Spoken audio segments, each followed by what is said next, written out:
श्री गरुड़ जी महाराज की जय। गरुड़ पुराण का छठा अध्याय। गरुड़ पुराण के छठे अध्याय में पाप जन्म आदि दुख का वर्णन किया गया है। गरुड़ जी ने कहा कि हे केशव, नरक से आए हुए प्राणी माता के पेट से कैसे उत्पन्न होते हैं, गर्भ आदि में जो दुख भोगते हैं, वह भी मुझसे कहिए। वास्तव में बहुत बहुत बहुत ही गूढ़ अध्याय है। श्री भगवान ने कहा कि स्त्री पुरुष के प्रसंग द्वारा वीर्य और रज के गर्भ में ठहर जाने पर कैसे प्राणी उत्पन्न होते हैं, वह मैं तुमसे कहता हूं। ऋतु के मध्य में पापियों की देह उत्पन्न होती है। स्त्रियों के रजोकाल के प्रारंभिक 3 दिन में इंद्र को ब्रह्म हत्या का श्राप रहता है। उन 3 दिनों में पापियों की उत्पत्ति होती है। ऋतु दर्शन होने वाले प्रथम दिन ऋतु दर्शन हो उस दिन पहले दिन स्त्री चांडालिनी, दूसरे दिन ब्रह्मत्यारी, तीसरे दिन रजकी होती है। ये ही नरक से आए हुए पापियों की माताएं हैं। अर्थात नरक से आए हुए पापियों की ये माताएं हैं। जीव प्रारब्ध कर्मवश देह प्राप्ति के लिए मनुष्य के वीर्य से आश्रित होकर स्त्री के उदर में प्रविष्ट होता है। 1 रात्रि में कमल, 5 रात्रि में बुद्बुद होता है, 10 रात्रि में करकंधु नाम का होता है, मांस का पिंड होता है तथा दूसरी योनि में अंडा होता है। उसके पीछे 2 महीने में सिर होता है और बाहु आदि अंगों का विभाग होता है और 3 महीने में नख, नाखून, रोम, हड्डी, चाम और लिंग आदि भेद होते हैं। 4 महीने में 7 धातुएं होती हैं। 5वें मास में भूख और प्यास की उत्पत्ति होती है और 6 महीने में झिल्ली होती है, जिसको जरायु कहते हैं, जिस उसमें लिपटा हुआ दाहिनी कोख में भ्रमण करता है। इस जरायु का रस, धातु, रक्त आदि माता से खाए हुए अन्न पान आदि से बढ़ता है। जरायु से दुर्गंध आती है, बदबू आती है। जिस स्थान से जीव की उत्पत्ति होती है वह विष्ठा मूत्र के गर्त सदृश्य है। उसी में जीव सोता है। गर्त में उत्पन्न भूखे कीड़ों से काटे जाने पर उरुक्लेश से पीड़ित हो सुकुमार, कोमल कोमल बाल, जरायु पीड़ित मूर्छित हो जाता है। माता से खाए हुए कड़वे, तीखे, नमकीन, रूखे और खट्टे आदि उल्बण पदार्थ से छुए जाने पर अंगों में वेदना होती है।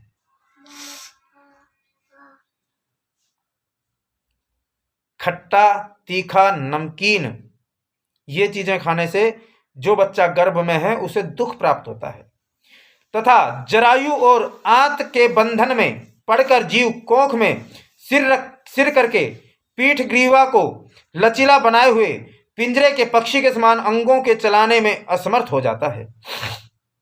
वहां देव योग से 100 जन्मों की बातें स्मरण कर दीर्घ श्वास लेता है। गर्भ में बच्चे को पूर्व जन्म याद आता है और लंबी सांस लेता है। अतः तनिक भी सुख नहीं मिलता। संतप्त और भयभीत जीव धातु रूप 7 बंधनों में जकड़ा रहता है तथा हाथ जोड़कर दीन वचनों से इस उदर में डालने वाले भगवान की स्तुति करता है। सप्तम मास में सचेत होकर भी जीव प्रसूति वायु से कांपता हुआ विष्ठा से उत्पन्न सहोदर क्रमी के समान रेंगता रहता है। तब जीव कहता है कि श्री के पति, जगत के आधार, अशुभ कर्मों के नाश करता शरणागत के वत्सल श्री विष्णु भगवान की शरण में जाता हूं। आपकी माया से मोहित होकर देहधारी में अपने शरीर तथा पुत्र स्त्री का अभिमान करके आपको भूल गया। हे नाथ, अब मैं संसार में पुनः प्राप्त हूं। मैंने कुटुंब के लिए शुभ अशुभ कर्म किया, परंतु अपने कर्म के फल से मैं अकेला दग्ध होता और वे कुटुंबी फल भोगी होकर अलग हो गए हैं। क्या कह रहा है कि मैंने कुटुंब के लिए, परिवार के लिए शुभ अशुभ कर्म किए, और अब कर्म के फल से मैं अकेला जल रहा हूं, और मेरे जो कुटुंबी हैं वो फल के भोगी होकर अलग रह रहे हैं। भाई साथ नहीं मरा जाता, जिया तो जाता है। बड़े बुजुर्गों ने एक बात कही है कि पूत सपूत काहे धन संचय, पूत कपूत काहे धन संचय। व्यक्ति माया है, मोह है, हमें भी है, आपको भी है। संतान के लिए व्यक्ति जब संतान उत्पन्न नहीं होती ना, उससे पहले संतान के लिए जोड़ना शुरू कर देता है कि बाल का खतर की नहीं करांगा, बालकों के लिए कुछ करके जाएंगे। माना कि करोड़, 2 करोड़, 5 करोड़, 100 करोड़ जोड़ दिए, और पूत कपूत निकली आया, जुआ जारी, जो शराब मदिरा सब कैब हो गए, तो वो उन सभी धन को खत्म कर देगा। और पूत सपूत का है धन संचय। अगर पुत्र सपूत है तो उसके लिए कुछ भी ना करो तो भी वो आपकी सेवा करेगा। यदि इस योनि से मुक्त हुआ, कौन कह रहा है? जो गर्भ में है वो कर रहा परमात्मा से बात, कि यदि इस योनि से मुक्त हुआ तो आपके चरणों का स्मरण करूंगा और ऐसा उपाय करूंगा जिससे संसार से मुक्त हो जाऊं। विष्ठा और मूत्र के कूप में गिरा हुआ मैं जठराग्नि, पेट की अग्नि में जल रहा हूं। मैं बाहर निकलने की इच्छा करता हूं। हे भगवान, बाहर कब निकालोगे? जिस दीन दयालु ने मुझे ऐसा विशेष ज्ञान दिया उसकी शरण में जाऊं, जिससे पुनः संसार में जन्म न हो। ऐसी स्थिति में मैं गर्भ से बाहर कभी नहीं निकलना चाहता कि बाहर जन्म लेने से पाप कर्म से मेरी दुर्गति होगी। वो जानता है कि तो अगर बाहर निकला गर्भ से तो पाप तो करने पड़ेंगे और फिर दुर्गति होगी। क्योंकि ये बात तो लिखी थी पहले कि जो पिछले बुरे कर्म किए हैं उससे वो दरिद्र होएगा, दरिद्र होएगा तो पाप करेगा, पाप करेगा तो नरक भोगेगा, फिर दरिद्र होएगा, फिर पाप करेगा, फिर चक्र चलता रहेगा। तो कह रहा मन ना तो उड़ाती फ्री कर दे, यहीं से फ्री कर दे, मेरे को तो बाहर निकाले ही मत। अतः यहां बड़े दुख की स्थिति भी मैं खेद रहित हूं और आपके चरण का आश्रय लेकर अपना उद्धार करूंगा। तब श्री भगवान ने कहा कि इस प्रकार जीव 10 मास तक गर्भ में रहकर स्तुति में बुद्धि लगाए रहता है। अतः जन्म के लिए सिर को नीचे किए हुए जीव को प्रसूति वायु प्रेरित करता है। उस वायु से प्रेरित आतुर जीव नीचे को सिर करके उच्छ्वास रहित नष्ट स्मृति होकर कष्ट के साथ बाहर निकलता है। पृथ्वी पर विष्ठा मूत्र में गिरकर कीड़ों की जैसी चेष्टा करता है। ज्ञान न रहने पर विपरीत गति को प्राप्त हो बहुत ही रोता है। गर्भ, रोग, शमशान और पुराण को सुनने पर जैसी बुद्धि होती है, यदि वह स्थिति बनी रहे तो संसार रूपी बंधन से कौन न छूट जाए। कर्म भोगने के पश्चात जब जीव बाहर आता है तभी वैष्णवी माया उसको मोहित करती है। माया मोह लेती है बाहर निकलते ही। तब वह माया में लिप्त और परवश हो कुछ नहीं बोल पाता। शिशुकाल में होने वाले दुख को पराधीन होकर भोगता है। भाई पेशाब कर दिया बच्चे ने बिस्तरों में, तो बोल तो नहीं पाता, रोता है कि उसे परेशानी हो रही है, उस चीज से उसे परेशानी हो रही है, इस चीज से पराधीन हो भोगता है। अभिप्राय को नहीं जानने वाले पराये प्राणी से उसका पालन पोषण होता है। इच्छा के विरुद्ध होने पर भी वह मना करने में असमर्थ रहता है।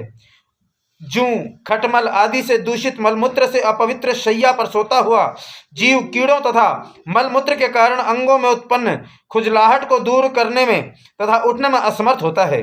जैसे कृमि कीड़े को काटते हैं, उसी तरह वह ज्ञान रहित रोते हुए बालक की नर्म त्वचा में डंक, मसा, खटमल आदि काटते हैं, जिससे वह बालक रोता है। इस प्रकार जीव शिशुकाल के दुखों को भोगकर पुनः किशोर अवस्था के दुख को भोगता है। उसके बाद यौवन अवस्था को प्राप्त कर आसुरी संपत्ति प्राप्त करता है। यौवन के आने पर दुर्व्यसन में आसक्त होकर नीच के संग में लगा रहता है। शास्त्र तथा सत्पुरुषों का शत्रु होता है। और काम में लंपट हो जाता है। देव माया स्त्री को देखकर उसके कटाक्ष आदि भावों के वशीभूत होकर तथा लोभ में आकर अग्नि के पतंगे के समान अंधतम माह मोह में गिरता है। हिरण, हाथी, पतंग, भौरा और मीन ये 5 एक विषय के लोभ में पड़कर मारे जाते हैं। और एक यह प्रमादी पुरुष जो 5 इंद्रियों से विषयों का सेवन करता है, वह क्यों न मारा जाए। इच्छा अनुसार वस्तु न मिलने से अज्ञान के कारण देह के साथ बढ़ाने वाले क्रोध तथा शोक से वशीभूत होता है। कामी पुरुष अपने नाश के लिए अपने से बलवान से युद्ध करता है। जिस प्रकार बलवान गजों से युद्ध करने पर निर्बल गज मारा जाता है, उसी तरह वह प्रबल जारों से मारा जाता है। इस प्रकार जो मूढ़ पुरुष विषय की आसक्ति से अति दुर्लभ मनुष्य जीवन का व्यर्थ नाश करता है, उससे अधिक पापी कौन होगा। पशु आदि 100 जातियों में अत्यंत दुर्लभ मनुष्यत्व है। पशु आदि 100 जातियों में अत्यंत दुर्लभ मनुष्य है, मनुष्य जन्म है, मनुष्यत्व है। उसमें भी द्विजत्व अति दुर्लभ है। सभी योनियों में सबसे दुर्लभ मनुष्य बनना, और मनुष्य में भी सबसे दुर्लभ ब्राह्मण के घर जन्म लेना। ब्राह्मण को द्विज कहा जाता है। क्यों कहा जाता है? क्योंकि ब्राह्मण का जन्म भी एक पक्षी के समान, जैसे एक अंडे में से एक बार, तो पक्षी भी द्विज होता है, पक्षी भी द्विज होता है, क्योंकि एक बार तो अंडे के रूप में जन्म लेता है और फिर अंडे से बाहर निकलता है, 2 बार उसका जन्म होता है। इसी प्रकार ब्राह्मण को भी द्विज कहते हैं। ब्राह्मण को द्विज क्यों कहते हैं? कि एक बार तो उसने माँ के गर्भ से जन्म लिया, और दूसरा जन्म उसका जब होता है जब वो यज्ञोपवीत संस्कार होता है उसका, जब उसके बाद ही उसे द्विज कहने का अधिकार है।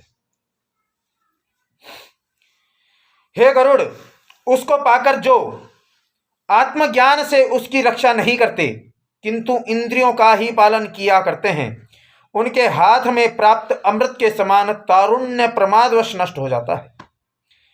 उसके पश्चात जीव वृद्धता को प्राप्त होता है और महाव्याधि से व्याकुल हो मृत्यु को पाता है तथा पहले की भांति नरक में जाता है। इस प्रकार भुक्त भोग्य कर्म फांसों में बंधा हुआ पापी जीव मेरी माया से मोहित हो कभी वैराग्य को नहीं प्राप्त होता है। हे गरुड़, इस प्रकार मैंने तुमसे पापी और अंत्येष्टि कर्म से रहित पुरुषों की नारकीय जीवन का वर्णन किया है। बोलिए श्री गरुड़ जी महाराज की जय।